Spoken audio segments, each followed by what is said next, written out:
وَإِذِ اعْتَزَلْتُمُوهُمْ وَمَا يَعْبُدُونَ إِلَّا اللَّهَ فَأْوُوا إِلَى الْكَهْفِ يَنشُرْ لَكُمْ رَبُّكُمْ مِنْ رَحْمَتِهِ وَيُهَيِّئْ لَكُمْ مِنْ أَمْرِكُمْ مِرْفَقًا۔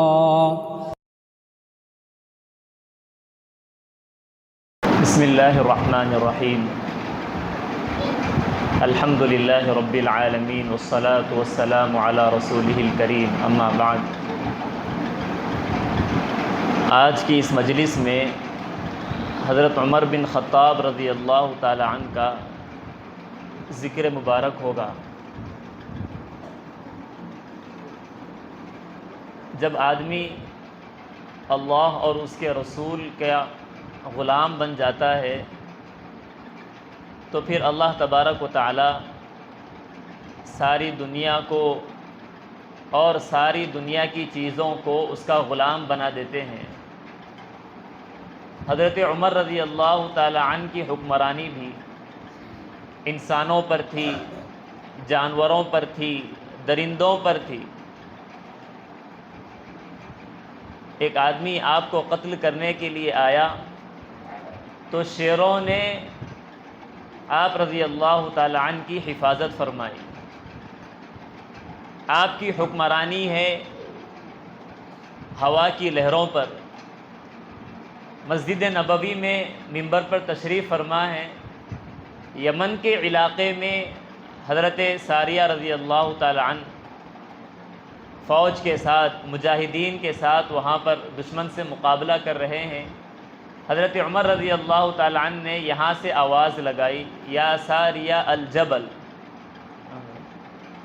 تو ہواؤں نے آپ کی اس آواز کو مدینہ منورہ سے یمن کے علاقے تک پہنچایا۔ آپ کی حکمرانی آگ کے شعلوں پر بھی ہے۔ مدینہ منورہ میں ایک مرتبہ ایک پہاڑ کی غار سے آگ نکلی۔ حضرت عمر رضی اللہ تعالی عنہ نے حضرت تمیم داری رضی اللہ تعالی عنہ سے فرمایا کہ یہ چادر لے کر جاؤ اور یہ آگ جہاں سے نکلی ہے وہیں پر اس کو واپس پہنچا دو۔ تو جیسے آدمی لکڑی کے ذریعے سے جانوروں کو ہانک کر بھگا دیتا ہے، ایسے تمیم داری رضی اللہ تعالی عنہ نے اس چادر کے ذریعے سے آگ کو بھگاتے ہوئے وہیں پر پہنچا دیا۔ آپ کی حکمرانی پانی کی موجوں پر، مصر میں دریا میں وہاں کے لوگوں کا یہ عقیدہ تھا، ان لوگوں کی یہ رسم تھی کہ ہر سال ایک نوجوان لڑکی کو دریا کے حوالے کر دیتے، تبھی دریا کے اندر پانی آتا، ورنہ دریا سوکھ جاتی۔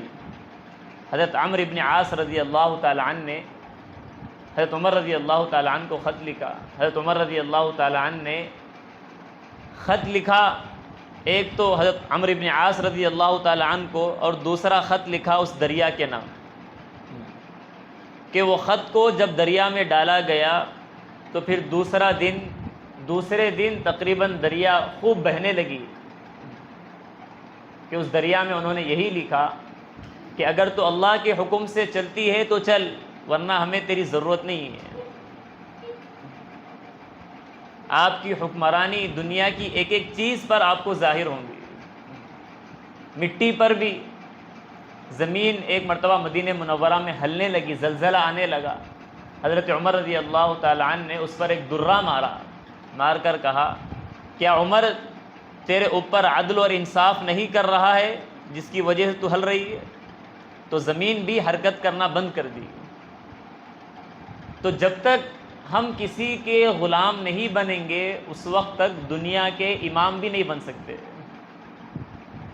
ہمیں اپنے بڑوں کا فرما بردار بننا چاہیے، اللہ اور اس کے رسول کا فرما بردار بننا چاہیے، تبھی جا کر دنیا بھی ہمارے قدموں میں آئے گی۔ وہ اتنے بڑے حاکم تھے کہ 22 لاکھ مربع میل آپ کے زمانے میں ہی اسلام عرب سے نکل کر عراق اور کتنے علاقوں پر عجم تک جو ہے اسلام پہنچ گیا۔ اور تاریخ لکھنے والوں نے لکھا ہے کہ اگر تاریخ میں ایک اور عمر پیدا ہو جاتا تو پھر ساری دنیا میں اسلام کا بول بالا ہوتا، صرف اسلام کے علاوہ کوئی دین ہی باقی نہیں رہتا۔ ایسی حکمرانی اللہ تبارک و تعالیٰ نے ان کو عطا فرمائی ہے، لیکن اس کے باوجود وہ اپنے آپ کو حاکم نہیں بلکہ اپنے آپ کو خادم سمجھتے تھے۔ ایک مرتبہ اونٹ بیمار تھے تو وہ اونٹوں کا علاج کر رہے تھے۔ احنف بن قیس رضی اللہ تعالیٰ عنہ وہاں پر آئے، انہوں نے دیکھا کہ امیر المؤمنین وقت کے بادشاہ ہے، وہ اونٹوں کا علاج کر رہے ہیں، آپ غلاموں سے کہہ دیتے آپ کیوں علاج کر رہے ہیں؟ تو حضرت عمر رضی اللہ تعالیٰ عنہ نے جواب دیا، احنف بن قیس اور عمر سے بڑا غلام اور کون ہو سکتا ہے؟ ہم سے بڑا غلام اور کون ہو سکتا ہے؟ یہ تصور ان کے ذہنوں میں، اسی وجہ سے ایسی حکمرانی بے مثال انہوں نے فرمائی ہے کہ تاریخ میں ایسی حکمرانی ملنا مشکل ہے۔ اسی لیے ہمارا ملک جس وقت آزاد ہوا 1947 میں کانگریس کی حکومت آئی تو گاندھی جی نے بھی جب اپنے وزیروں کو، اپنے لیڈروں کو نصیحت کی تو انہوں نے یہی بات فرمائی کہ میں تمہارے سامنے رام چندر جی کی، کرشن جی کی مثال نہیں پیش کر سکتا کیونکہ وہ تاریخی ہستیاں نہیں ہیں، میں مجبور ہوں کہ تمہارے سامنے ابو بکر اور عمر کی مثال پیش کروں، کیونکہ وہ دنیا کے اتنے بڑے حکمران ہونے کے باوجود انہوں نے سادگی کے ساتھ زندگی گزاری ہے۔ حضرت عمر رضی اللہ تعالیٰ عنہ ایک مرتبہ نماز پڑھانے کے لیے تاخیر سے آئے، لوگ انتظار کر رہے تھے، کیا ہو گیا؟ حضرت عمر رضی اللہ تعالیٰ عنہ آ کر فرمانے لگے کہ میرے پاس صرف یہی کپڑا ہے جس کو دھو کر پہننے میں مجھے آنے میں تاخیر ہو گئی، صرف ایک کپڑا، اور ان کا لباس بھی ایسا لباس، اتنی سادگی کہ ان کے لباس پر 12 پیوند لگے ہوئے تھے۔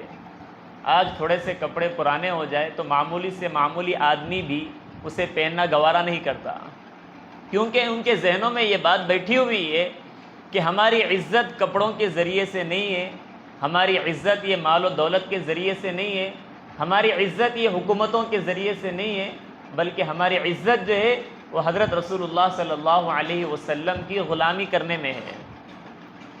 اسی لیے ایسی سادگی کے ساتھ وہ زندگی گزارا کرتے تھے۔ ان کے دسترخوان پر کبھی 2 قسم کے کھانے اور 2 قسم کے سالن نہیں ہوا کرتے تھے، اس بات کو بھی وہ گوارا نہیں کرتے، باریک کپڑا پہنتے۔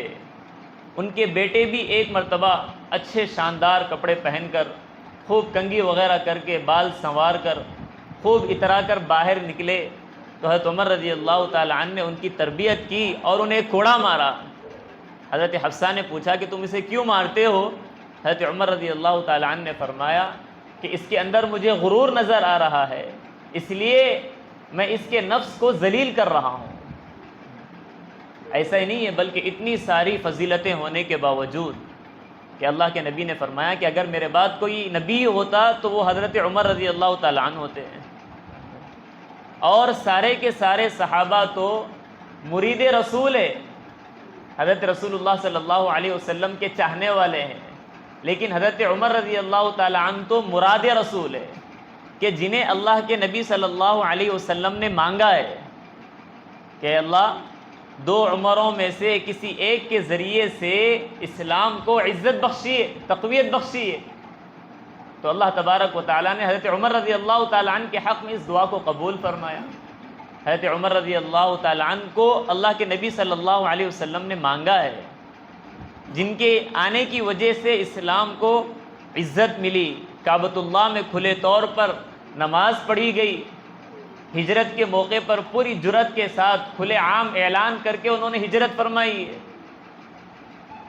کہ میں ہجرت کر رہا ہوں، اگر کوئی مجھے روکنے کے لیے آنا چاہتا ہے، اگر کوئی یہ چاہتا ہے کہ اس کی بیوی بیوہ بن جائے، اگر کوئی یہ چاہتا ہے کہ اس کے بچے یتیم بن جائے، تو پھر وہ آ کر مجھے اس وادی کے باہر مل لے۔ ایسی جرأت کے ساتھ اللہ کے نبی صلی اللہ علیہ وسلم کے ساتھ ہر غزوے میں تقریباً شریک رہے ہیں، جان اور مال کو انہوں نے اسلام کے لیے قربان کر دیا۔ صحابہ کرام کے اندر سستی کاہلی نہیں تھی، اپنی فضیلتیں سننے کے باوجود اللہ کے نبی فرما رہے ہیں کہ عمر جنتی ہیں، جنت میں میں نے حضرت عمر کا محل دیکھا ہے۔ فرشتوں نے کہا کہ کہیں یہ میرا گھر تو نہیں ہے، تو فرشتوں نے کہا کہ یہ تو عمر کا گھر ہے۔ مجھے غیرت آئی کہ ان کے گھر میں، ان کے محل میں داخل ہوں، اس لیے میں وہاں سے واپس آ گیا۔ یہ ساری بشارتیں اپنے بارے میں یہ لوگ دنیا میں سن رہے ہیں، لیکن اس کے باوجود ایک دوسرے سے آگے بڑھنے کا شوق، دینی اعتبار سے، دنیا کے اعتبار سے تو لوگ بہت آگے بڑھنے کی کوشش کرتے ہیں۔ فلانے کے پاس یہ فون ہے تو میں اس سے اچھا فون خریدوں گا، یہ گاڑی ہے تو اس سے اچھی گاڑی خریدوں گا، ایسے کپڑے ہیں، ایسی اینک ہے، ایسی گھڑی ہے تو اس سے اچھی میں خریدوں گا، فلانا اتنا سبق سناتا ہے میں اس سے زیادہ سبق سناؤں گا، فلاں کے اخلاق اتنے اچھے، اس سے اچھے اخلاق میرے ہوں گے۔ حضرت عمر رضی اللہ تعالیٰ عنہ ریس لگا رہے ہیں، مسابقہ کر رہے ہیں۔ جب مال اللہ کے راستے میں خرچ کرنے کا اعلان کیا گیا تو آج میں ابو بکر سے بھی آگے بڑھ جاؤں گا، اپنے گھر کا آدھا مال لے کر حاضر ہو گئے۔ غریب صحابہ بھی آ کر اللہ کے نبی سے درخواست کرتے کہ اللہ کے نبی یہ مالدار صحابہ تو مال خرچ کرتے ہیں، ہم سے آگے بڑھ جاتے ہیں، ہمارے پاس تو مال و دولت نہیں ہے، ہم تو ان سے پیچھے رہ جائیں گے۔ اللہ کے نبی صلی اللہ علیہ وسلم نے انہیں ذکر بتلایا کہ سبحان اللہ، الحمدللہ، اللہ اکبر، اور چوتھا کلمہ ہر نماز کے بعد جو ہے پڑھو، یہ 33 مرتبہ۔ اب یہ غریب صحابہ نماز کے بعد چپکے سے اب یہ ذکر کرنے بیٹھ گئے، تو مالدار صحابہ آ کر دیکھنے لگے کہ یہ لوگ کیا پڑھ رہے ہیں، اور انہوں نے بھی معلوم کر کے ذکر کرنا شروع کر دیا۔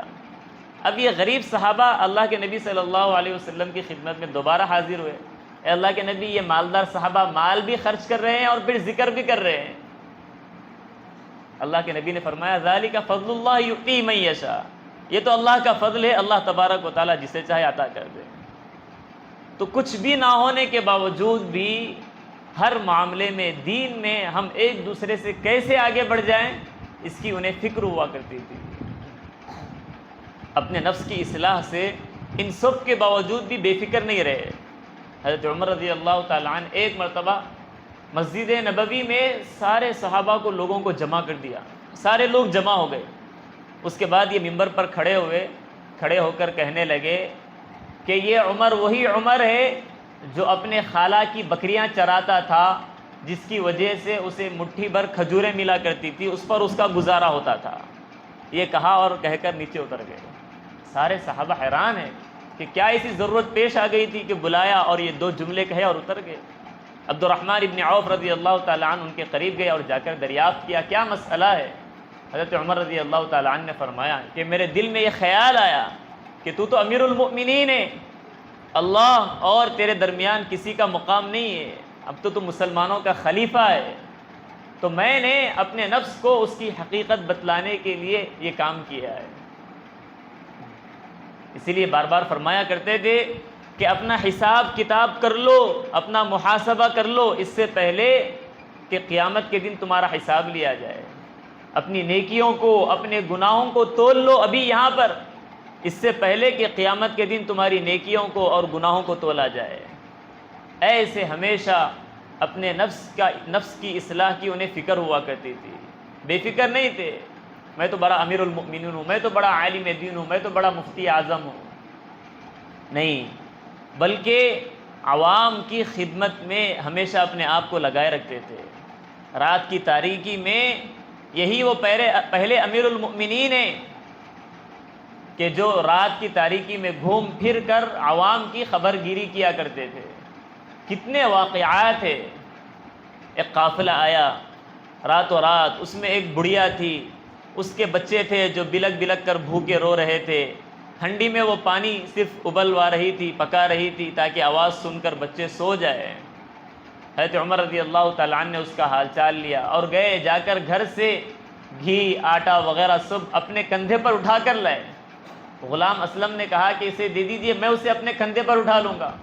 حضرت عمر رضی اللہ تعالیٰ عنہ نے فرمایا کہ کل قیامت کے دن بھی تو میرا گناہوں کا بوجھ اٹھا لے گا، تیرے اندر اس کی طاقت ہے؟ وہ ڈر کر خاموش ہو گیا۔ حضرت عمر اپنے کندھے پر وہ آٹے کی بوری وغیرہ اٹھا کر وہاں تک لے جاتے ہیں اور پکا کر بچوں کو کھلاتے ہیں، کچھ دیر بیٹھتے ہیں، جب بچے ہنسنے لگ جاتے ہیں اس کے بعد وہاں سے اٹھتے ہیں کہ میں نے بچوں کو روتے ہوئے دیکھا تھا اب اپنی جگہ سے اس وقت تک نہیں ہلوں گا جب تک کہ ان بچوں کو میں ہنستا ہوا نہ دیکھ لوں۔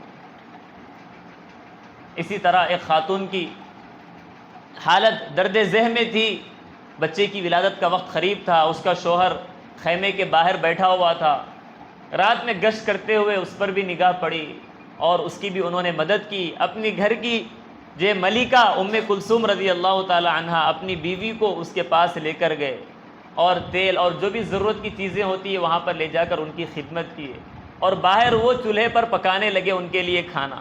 چولہا لگائے، لکڑیاں جلائیے، وہاں پر اس میں پھونک لگائیے، دھواں ان کی داڑھی کے اندر جا رہا ہے، ان کی آنکھوں میں جا رہا ہے۔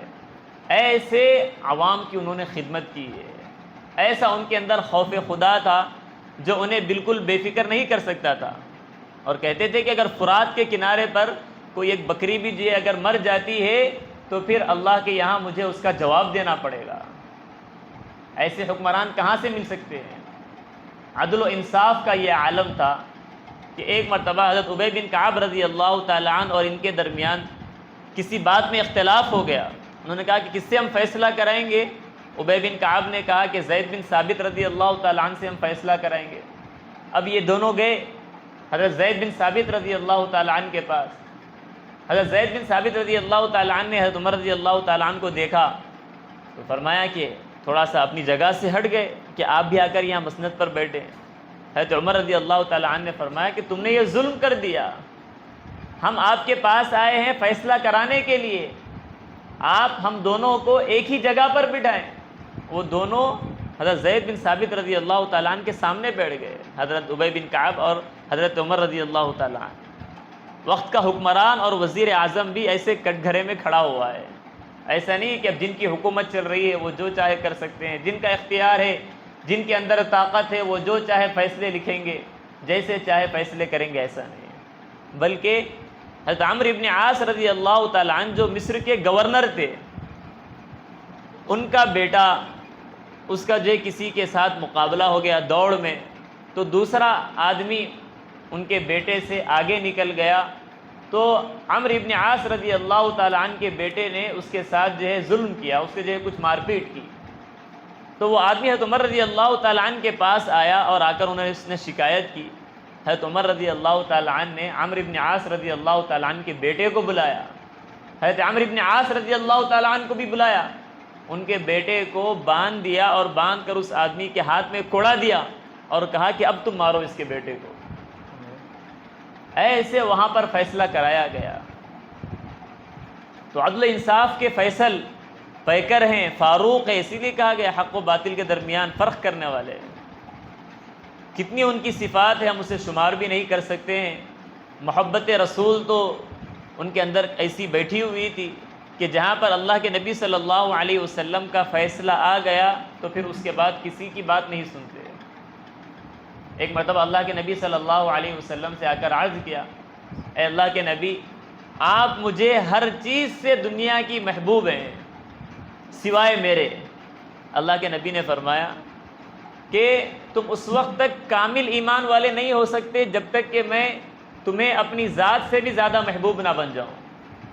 حضرت عمر رضی اللہ تعالیٰ عنہ نے فرمایا کہ ہاں اللہ کے نبی، اب تو آپ مجھے اپنی ذات سے بھی زیادہ محبوب ہے۔ پھر اس کے بعد ہم سب نے دیکھا ہے کہ جب اللہ کے نبی صلی اللہ علیہ وسلم کی وفات ہو گئی تو حضرت عمر رضی اللہ تعالیٰ عنہ پر ایسے غم کا غلبہ ہو گیا کہ انہوں نے تلوار کو نیام سے نکال دی اور یہ کہتے ہوئے چل رہے تھے کہ جو کوئی یہ کہے گا کہ اگر اللہ کے نبی صلی اللہ علیہ وسلم اس دنیا سے رخصت ہو گئے تو اس کی گردن اڑا دوں گا میں۔ اس بات کو سننے کو بھی انہوں نے گوارا نہیں کیا، ایسی محبت ان کے دل میں بسی ہوئی تھی۔ پھر حضرت ابوبکر صدیق رضی اللہ تعالیٰ عنہ نے قرآن کریم کی آیتیں پڑھی، اصل مسئلہ سمجھایا، تو پھر جب ان کی تلوار نیام کے اندر گئی، اللہ کے نبی کو بوریے پر سوتے ہوئے دیکھا، جسم پر کچھ نشانات پڑ گئے بوریے کے، تو آنکھوں سے آنسو جاری ہو گئے اور کہنے لگے، اے اللہ کے نبی، یہ قیصر و کسریٰ کے بادشاہ، یہ لوگ تو آرام اور راحت کی زندگی گزارتے ہیں، آپ تو دو عالم کے بادشاہ ہیں، امام الانبیاء ہیں، اور آپ ایسی زندگی گزار رہے ہیں کہ بوریے کے نشان بھی آپ کے جسم پر لگ رہے ہیں۔ ذری سی چیز کو دیکھ لیتے تو ان کے دل میں تکلیف پیدا ہو جاتی۔ ایسے رسول اللہ صلی اللہ علیہ وسلم سے محبت کیا کرتے تھے۔ ایک آدمی، اللہ کے نبی نے فیصلہ کر دیا یہودی کے حق میں، دوسرے کے حق میں فیصلہ نہیں کیا، تو وہ آدمی حضرت عمر کے پاس آیا دوبارہ فیصلہ کرانے کے لیے۔ حضرت عمر رضی اللہ تعالی عنہ نے تلوار سے اس کی گردن اڑا دی کہ جو اللہ کے نبی کا فیصلہ نہیں مانے اس کے لیے میرا یہی فیصلہ ہے۔ تو یہ محبت ان کے دل میں بیٹھی ہوئی تھی۔ اللہ کے نبی صلی اللہ علیہ وسلم کا فرمان آ جانے کے بعد، اللہ کے نبی صلی اللہ علیہ وسلم کا حکم آ جانے کے بعد پھر انہیں کوئی چیز بھی اس حکم کو پورا کرنے کے لیے نہیں روک سکتی تھی۔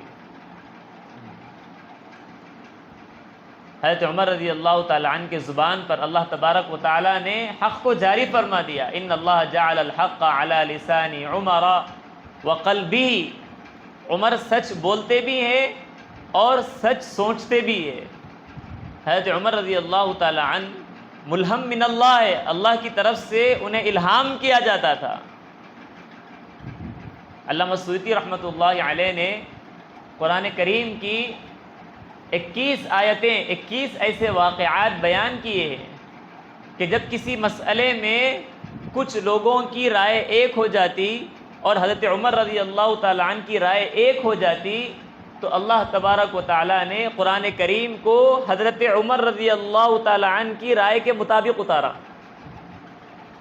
کہ جو حضرت عمر رضی اللہ تعالیٰ عنہ کی رائے تھی وہی رائے اللہ تبارک و تعالیٰ نے قرآن کریم کی آیت بنا کر اس کو اتار دیا۔ ایسے 21 مقامات ہیں قرآن کریم میں جسے موافقات عمر کے نام سے کتابوں میں لکھا جاتا ہے، اس پر مستقل کتابیں لکھی گئی ہے۔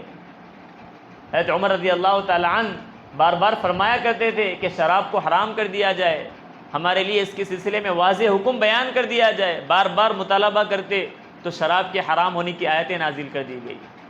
غیرت اور حیا ان کے اندر، بار بار مطالبہ کرتے کہ ازواج مطہرات کو پردہ کرنے کا حکم دیا جائے اللہ کے نبی۔ تو پھر اللہ کے نبی صلی اللہ علیہ وسلم پر اللہ تبارک و تعالیٰ نے آیتیں اتار دی کہ ازواج مطہرات کو اور ایمان والی عورتوں کو پردہ کرنے کا حکم دے دیا جائے۔ غزوہ بدر میں قیدیوں سے متعلق بھی صحابہ کی بعض کی رائے یہ ہو گئی کہ ان سے فدیہ لے لیا جائے، بعض کی یہ رائے ہوئی تو حضرت عمر رضی اللہ تعالیٰ عنہ کی رائے یہ تھی کہ نہیں، انہیں جو ہے قتل کر دیا جائے۔ تو اس کے مطابق ہی قرآن کریم کی آیتیں نازل ہو گئی۔ ایسی بہت سی آیتیں ہیں جو حضرت عمر رضی اللہ تعالیٰ عنہ کی رائے کے مطابق نازل ہوئی۔ کیسے ان کے دل اور ان کے نفس بالکل پاک اور مزکہ تھے کہ ان کے دل میں آنے والے خیالات بھی اللہ کے نبی صلی اللہ علیہ وسلم اور اللہ تبارک و تعالیٰ کی منشا کے مطابق ہوا کرتے تھے۔ ان کی طبیعت شریعت کے مطابق ہو گئی تھی۔ جو شریعت ہے، جو اللہ کی منشا ہے، ہماری طبیعت بھی وہی ہے۔ ایسا نہیں ہے کہ اللہ تبارک و تعالیٰ کا منشا کوئی اور چیز ہو اور ہمارا دل کوئی اور چاہ رہا ہو۔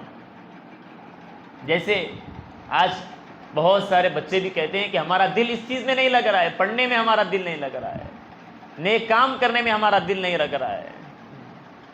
بڑوں کی گستاخی سے اپنے آپ کو بچانا چاہیے۔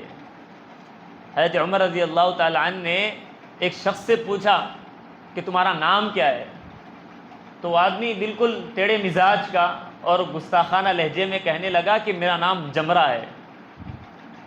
جمرے کے معنی آتے ہیں آگ کا شعلہ۔ تو پھر اس سے پوچھا کہ تمہارے باپ کا نام کیا ہے؟ تو اس نے کہا کہ میرے باپ کا نام شہاب ہے، وہ بھی آگ کے شعلے کو ہی کہتے ہیں۔ پھر اس سے پوچھا کہ تمہارے قبیلے کا نام کیا ہے؟ تو اس نے کہا کہ میرے قبیلے کا نام حرقہ ہے۔ حرقہ کے معنی بھی جلانے کے آتے ہیں۔ پھر اس سے پوچھا کہ تم کس علاقے میں رہتے ہو؟ تو اس نے کہا کہ میں حرہ کے علاقے میں رہتا ہوں۔ آگ کی تپش اسے حرہ کہتے ہیں۔ مدینہ منورہ میں ایک مقام کا نام حرہ تھا۔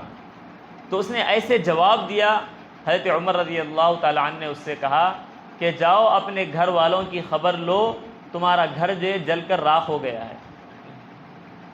اس نے جا کر اپنے گھر کی خبر لی تو یقیناً اس کا گھر جل کر خاک ہو گیا تھا۔ تو اسی لیے اللہ والوں کی، اپنے اساتذہ کی، اپنے بڑوں کی گستاخی کرنے سے ہمیں بچنا چاہیے۔ من عادی لی ولیا فقد آذنتہ بالحرب، جو اللہ کے ولیوں کو تکلیف پہنچاتے ہیں گویا کہ وہ اللہ تبارک و تعالیٰ سے اعلان جنگ کرتے ہیں. اسی لیے اسے ہمیں معمولی نہیں سمجھنا چاہیے. شیطان بھی اپنا راستہ بدل لیتا تھا جس راستے سے حضرت عمر رضی اللہ تعالیٰ عنہ جاتے ہیں. حضرت عمر رضی اللہ تعالیٰ عنہ کے بہت ساری فضیلتیں ہیں، بہت ساری ان کی خصوصیات ہیں، صفات ہیں جنہیں ہمیں اپنانے کی ضرورت ہے. تو پھر اللہ تبارک و تعالیٰ ہمیں بھی ایسے مقامات پر پہنچائیں گے. اللہ تبارک و تعالیٰ ہمارے ساتھ بھی ویسے ہی مددیں شامل حال فرمائیں گے جو صحابہ کے ساتھ اللہ نے مددیں فرمائی تھی. آخر وقت میں بھی حضرت عمر رضی اللہ تعالیٰ عنہ کو آخرت کا خوف کیسے ہوا کرتا تھا. ان سب فضیلتوں کے باوجود، ان سب خصوصیات کے باوجود حضرت عمر رضی اللہ تعالیٰ عنہ فرماتے تھے کہ کاش میں کوئی گھاس کا تنکا ہوتا، کاش مجھے میری ماں جنتی ہی نہ، تاکہ مجھے جو قیامت کے دن کوئی حساب و کتاب نہ دینا پڑتا. ایسے ان کے اندر آخرت کی فکر ہوا کرتی تھی. حضرت عمر رضی اللہ تعالیٰ عنہ دعا فرماتے تھے کہ اللہ مجھے اپنے راستے کی شہادت کی موت عطا فرما اور مدینہ منورہ میں موت عطا فرما. اب یہ ایسی دعا ہے کہ جس کو سمجھنا ہی مشکل ہے کہ شہادت ملنے کے لیے تو میدان جنگ میں جانا پڑے گا، مدینہ منورہ میں رہتے ہوئے شہادت کی موت کیسے نصیب ہو سکتی ہے. لیکن اللہ تبارک و تعالیٰ نے ان کی اس دعا کو بھی قبول فرمایا. اور حضرت عمر رضی اللہ تعالیٰ عنہ کو جیسے فرماتے ہیں کہ بعض لوگوں کی شہادت کی گواہی دینے کے لیے اللہ تبارک و تعالیٰ کا قرآن آئے گا. حضرت عثمان رضی اللہ تعالیٰ عنہ کی، حضرت عمر رضی اللہ تعالیٰ عنہ کی شہادت کی گواہی دینے کے لیے حضرت رسول اللہ صلی اللہ علیہ وسلم کا مصلی آئے گا. حضرت عمر رضی اللہ تعالیٰ عنہ امامت فرما رہے تھے. ایسے وقت میں فیروز ابو لؤلؤ نامی جو ہے وہ آیا مشرک، اور آ کر اس نے حضرت عمر رضی اللہ تعالیٰ عنہ کو خنجر لگایا اور خون کے فوارے نکلے، اور اسی زخم کی وجہ سے وہ اس دنیا سے رخصت ہو گئے. حضرت عمر رضی اللہ تعالیٰ عنہ ایسے وقت میں بھی پوچھنے لگے کہ مجھے قتل کرنے والا، مجھے شہید کرنے والا کوئی مسلمان تو نہیں ہے، معلوم کرو. کہ نہیں، وہ تو جو ہے کوئی مجوسی ہے، وہ جو ہے مشرک ہے، وہ کوئی مسلمان نہیں ہے. حضرت عمر رضی اللہ تعالیٰ عنہ اپنے بیٹے کو نصیحت کرتے ہیں کہ جاؤ حضرت عائشہ صدیقہ رضی اللہ تعالیٰ عنہ سے اجازت چاہو کہ میں آپ کے حجرے میں حضرت رسول اللہ صلی اللہ علیہ وسلم اور حضرت ابوبکر صدیق رضی اللہ تعالیٰ عنہ کے ساتھ جو ہے وہیں پر جو مدفون ہونا چاہتا ہوں. حضرت عائشہ صدیقہ نے انہیں جو اجازت دے دی. پھر کہا کہ میرا انتقال ہونے کے بعد دوبارہ اجازت لے لینا. پھر اس کے بعد وہیں پر ہمیشہ کے لیے حضرت رسول اللہ صلی اللہ علیہ وسلم کے پہلو میں وہیں پر آرام فرما رہے ہیں. ایسے اللہ تبارک و تعالیٰ نے انہیں نوازا ہے. تو اسی لیے ہمیں ان کی زندگیوں سے سبق لینا چاہیے، اور جیسے انہوں نے زندگیاں گزاری ہے، جیسے ان کے اندر صفات تھی، وہی صفات ہمارے اپنے اندر بھی پیدا کرنے کی ہمیں کوششیں کرنی چاہیے. اللہ تبارک و تعالیٰ ہم سب کو ان کے نقش قدم پر چلنے کی توفیق عطا فرمائے. آمین. وآخر دعوانا ان الحمد للہ رب العالمین.